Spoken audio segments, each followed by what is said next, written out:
she's being told X, Y, and Z, and I don't think much. Get out of there. Well, the crowd are seeing the pictures on the big screen. This will be a day to remember in the tennis world. You know, if I was to lose to anyone, it would definitely be you. And if you're doing that, the risks are often not as great as they seem to be. So for me, when I thought about this will be a day to remember in the tennis world.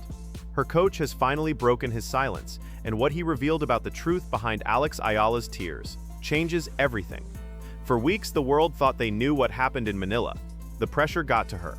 The moment was too big. The golden girl of Philippine tennis crumbled when it mattered most. That's the story everyone believed. It's a lie. What actually happened on that court, what Alex Ayala put her body through for 2 brutal hours while an entire nation watched, was never supposed to come out. She made her team promise, begged them to let the world believe she simply lost. And so she sat in that press room, destroyed, and told 100 million people she was sorry for failing them. But her coach couldn't watch anymore. No, I'm like super happy. Totally understand the emotion right now. the golden girl. What he will expose in the next 5 minutes left that room in stunned silence. Reporters stopped writing.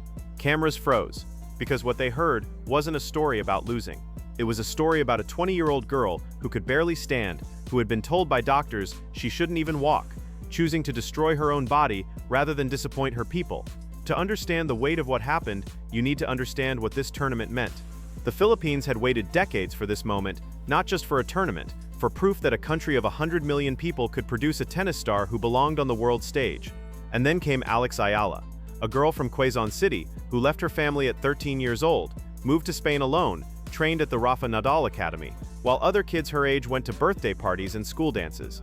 She traded her childhood for a dream that everyone said was impossible. No Filipino had ever cracked the top 50. No Filipino had ever beaten a top 5 player. No Filipino had ever won a Grand Slam match. Alex did all 3. Miami 2025, she walked in as a wild card ranked 141st in the world. She walked out having beaten 3 Grand Slam champions in a row, including world number 2 Iga Swiatek. The tennis world didn't just notice her, they couldn't stop talking about her. Alexandra Ayala wasn't just a promising talent anymore, she was a phenomenon. She won the SEA Games gold, the first Filipina to do it in 26 years. She broke into the top 50, magazine covers, endorsement deals. Her press conferences drew more views than Alcaraz and Sabalenka combined. And when the WTA announced the Philippine Women's Open, the first professional women's tennis tournament ever held in the country, there was only one story the nation wanted to see. Alex Ayala, lifting the trophy on home soil. Tickets vanished in minutes. The Rizal Memorial Tennis Center transformed into a tennis cathedral. Drums, flags, banners, stretching across entire sections. Families who had never watched tennis in their lives bought tickets just to witness history. This wasn't a tournament anymore. This was a coronation. The prodigal daughter had returned, and an entire country expected her to claim her throne. The weight on her shoulders was immense, but pressure wasn't what would bring Alex Ayala down. 3 days before the quarterfinals, something happened in practice that would change everything. A routine drill, a sudden pivot, and then loss of video footage, only close-up of Ayala's face showing instant pain. Alex Ayala had just torn the ligaments in her ankle. Not a twist, not a sprain, a grade 2 ligament tear, the kind of injury that ends tournaments, ends seasons, the kind that puts professional athletes on crutches for weeks. Doctors examined her immediately. The diagnosis was devastating. The ankle had already begun swelling. Within hours, it would double in size. The pain would be unbearable, like shards of glass grinding against bone with every step. Their recommendation was unanimous: withdraw immediately, do not play. Her team agreed, her family begged her, everyone who loved her said the same thing: pull out now. Protect your body, there will be other tournaments. Alex refused. Her people were waiting. They had bought tickets. They had traveled from provinces across the country. Little girls had made signs with her name. Families had saved for months just to watch her play. She would not abandon them. If she had to crawl onto that court, she would play. For the next 72 hours, Alex Ayala lived in the physio room. 6 hours a day of treatment, just to reduce the swelling enough to fit her foot into a tennis shoe. Ice, compression, elevation, pain management that bordered on desperate, and then the injections. Needles driven directly into the damaged tissue so she could walk without collapsing. Nobody outside her inner circle knew. Not the tournament, not the media, not the fans counting down the hours until her quarterfinal match. Alex Ayala was going to war with a broken body, and she was determined to fight alone. Standing across the net would be Camila Osorio. The Colombian wasn't in Manila for vacation. She was a former top 35 player, a proven winner on the WTA Tour, the kind of opponent who turns every match into a physical war, grinding baseline rallies, suffocating defense, and an iron will that never cracks. Osorio had beaten top 20 players. She had competed on Grand Slam stages. She knew exactly how to exploit weakness, and she was about to face an opponent who could barely walk. If Osorio sensed even a hint of vulnerability, she would attack without mercy. That's what elite competitors do. They find the wound and press on it until their opponent breaks. Alex knew this. Her team knew this. Everyone in that locker room understood what was coming. But there was no turning back. The roar that greeted Alexandra Eala when she stepped onto that court was unlike anything Philippine tennis had ever witnessed. Thousands of voices screaming her name, drums shaking the foundations of the stadium, an ocean of red, white, and blue flags rippling through the stands, every seat filled, every eye fixed on the girl who carried their dreams. They had no idea what she was hiding. From the opening game, something was wrong. The explosive first step that defines her game, gone. The whipping forehand that had destroyed Swiatek in Miami. Hesitant, uncertain, she was moving, but she wasn't flying. The sharpness had vanished. Osorio noticed immediately. The Colombian began her assault. A drop shot to the forehand, a deep ball to the backhand, side to side, corner to corner, forcing Alex to move, forcing her to plant that foot, again and again and again. Every pivot was agony. Every sprint was torture. Every time she pushed off that ankle, the pain ripped through her like fire. But she never stopped. The first set slipped away. 6-2 Osorio. Her face between changeovers told the real story. That wasn't frustration. That wasn't disappointment in her game. That was a human being fighting through pain that would put most people on the floor. Her team sat in the player box, helpless. They knew what she was enduring. They knew she shouldn't be out there, but they also knew nothing in the world would make her quit. The second set became something else entirely, a war of pure will, down a set against a superior opponent, playing on essentially one leg. Alex Eala did what champions do. She fought back. She broke Osorio's serve and the stadium erupted. The noise was deafening. 3 games all. The impossible suddenly felt within reach. For one beautiful, agonizing moment, it looked like willpower might be enough. And then came the moment that ended everything. 4 games all. Osorio drops another short ball. Alex sprints forward, the way she's done 1,000 times, plants her foot to change direction and freezes. Her face contorts. The pain is visible from the top row.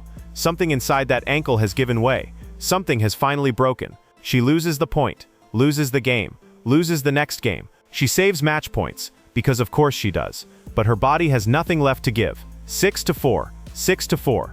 It's over. At the net, Osorio held her hand for a long time. She had seen the limp. She knew something was wrong. Later she would call Alex crazy for even stepping on the court. She would call her a great competitor, who would be a champion for years to come. But in that moment, none of it mattered. The golden girl of Philippine tennis walked off that court with her head bowed. The crowd sat in stunned silence. Not angry, just confused, heartbroken. This wasn't how the story was supposed to end. And the worst part was still coming. 30 minutes later, Alexandra Eala walked into the press room. She wore her national team jacket. The makeup team had tried their best, but nothing could hide the swelling around her eyes, the redness, the exhaustion carved into every inch of her face. She sat down, adjusted the microphone, took a breath, and then she broke. The words came out in fragments, shattered, sentences between sobs. She said she let them down. Her fans, her family, her country. She said she wanted to give them something to celebrate. She said she tried with everything she had, but on this day, it wasn't enough. She never mentioned the ankle, never mentioned the tear, never mentioned the injections, or the sleepless nights, or the doctors who had begged her not to play. She took every ounce of blame and pulled it into herself, and the vultures descended. Within minutes, social media became a firing squad. Critics who had never held a racket called her mentally weak. Fans who had been chanting her name an hour earlier now tore her apart. The story wrote itself. Alex Eala couldn't handle the moment. She saw all of it. She read all of it. And she said nothing. Because that's exactly what she wanted them to believe. But someone in that room had finally reached his limit. Her coach stood at the back of the room, watching his player destroy herself in front of the world. He had promised her, sworn to her, that he would keep the secret, that he would let her control the story, even if the story crucified her. But watching her sit there, watching a 20-year-old girl apologize to an entire nation for a match she had no business playing, broke something inside him. As Alex was let out of the room, he made his decision. He stepped forward, grabbed the microphone, and his voice cut through the silence. "Sit down. Nobody's leaving. You want a story? I'll give you the real one." The journalists who had been packing up froze. Laptops reopened. Cameras swung around. The room went dead silent. "I just watched that girl apologize to her country. I watched her say she failed. I watched her take all the blame." He paused. His jaw tightened. "What she didn't tell you, what she made us swear never to reveal, is that she shouldn't have been walking today, let alone playing professional tennis." He told them everything. The practice injury 3 days before the match, the grade 2 ligament tear, the MRI scans showing catastrophic damage, the ankle swollen to twice its normal size, the 6 hours of daily treatment just to fit into a shoe. He told them about the doctors begging her to withdraw, the family pleading with her to stop, the team trying everything to convince her that no tournament was worth permanent damage to her body. Then he held up his phone, a photo of Alex's ankle, taken hours before the match, black and blue, grotesquely swollen, wrapped in tape so thick it looked like a cast. Medical professionals who saw the image later said, playing on that ankle wasn't just inadvisable, it was reckless. The risk of turning a grade 2 tear into a complete rupture, career-ending damage, was massive. "You want to know what she said when we told her to withdraw?" His voice cracked. "She said her people were out there. They had bought tickets. They were waiting for her. She said she would not quit on them. She said if she had to crawl onto that court, she would play. She took pain injections just to walk out of the tunnel. Then she played 2 hours of professional tennis against a world-class opponent on one leg." He slammed his hand on the table. "She didn't lose because she's weak. She lost because her body physically couldn't go any further. But her spirit never broke, not for 1 second." The room was completely silent. Reporters who had been ready to write Eala Chok's headlines just stared at him. That girl who just apologized to the Philippines, that wasn't weakness. That was the most selfless act I've ever witnessed in my entire career. She would rather be called a failure than make a single excuse. She would rather protect this tournament, protect the sponsors, protect everyone around her, than tell the truth about what she was going through. He pointed toward the door Alex had walked through minutes earlier. "That is not a failure. That is the toughest athlete I have ever coached in my life. Watch, the match again now, knowing what really happened. That's not a player having an off day. That's an athlete performing the impossible on a destroyed ankle. Every ball she reached was a miracle. Every point she won was a triumph against her own body. Those weren't mistakes. The fact that she was even standing on that court, making those shots, competing at that level, that's extraordinary. She was fighting a world-class opponent with one functioning leg. That scoreline, 6-4, 6-4 against a former top 35 player while playing through a grade 2 ligament tear. That's not a loss. That's legendary." Camila Osorio knew. At the net, she told Alex she was crazy for playing. In her post-match interview, she called her one of the toughest competitors she had ever faced. She said Alex Eala would be a champion for a long, long time. The opponent saw it. The coach revealed it. Now the world knows. The moment the truth came out, the tide turned. The same platforms that had torn her apart began flooding with apologies. "We didn't know. We're sorry, Alex. You're a hero. Forgive us." The critics went silent. The narrative rewrote itself overnight. Headlines that had screamed, "Eala crumbles," now read, "Eala's sacrifice revealed." Commentators who had questioned her mentality now praised her courage. But none of that mattered as much as what happened next. Her people, the ones she had tried so hard to protect, finally understood. The little girls holding signs, the families who had saved for months to buy tickets, the nation that had watched her grow up and carry their dreams. They didn't see a failure. They saw a daughter who loved them so much, she was willing to break herself rather than break their hearts. This is who Alexandra Eala is. Not the tears in that press room, not the scoreline that day, but the girl who chose her people over her own body. The warrior who would rather shatter herself than shatter their dreams. At 20 years old, she has already done what no Filipino tennis player has ever done. Beaten the world number 2, won a Grand Slam match, claimed gold for her country, sold out stadiums on 3 continents, made legends like Martina Navratilova call for bigger courts just to hold her fans. The ankle will heal, the rankings will climb, the Grand Slam titles will come, but this moment in Manila will be remembered forever. Not as a loss, as the day the world discovered what burns inside Alexandra Eala. Not just talent, not just skill, heart, unbreakable, selfless, heroic, the heart of a true champion. That's the truth behind Alexandra Eala's tears. If this story moved you, if you believe this is what a real champion looks like, subscribe to this channel right now. We don't just cover tennis here. We tell the stories that matter, the ones mainstream media misses, the ones that need to be heard. Share this video with every tennis fan you know. Share it with every Filipino who needs to hear this story. Share it with anyone who who needs a reminder of what real courage looks like. We'll see you in the next one.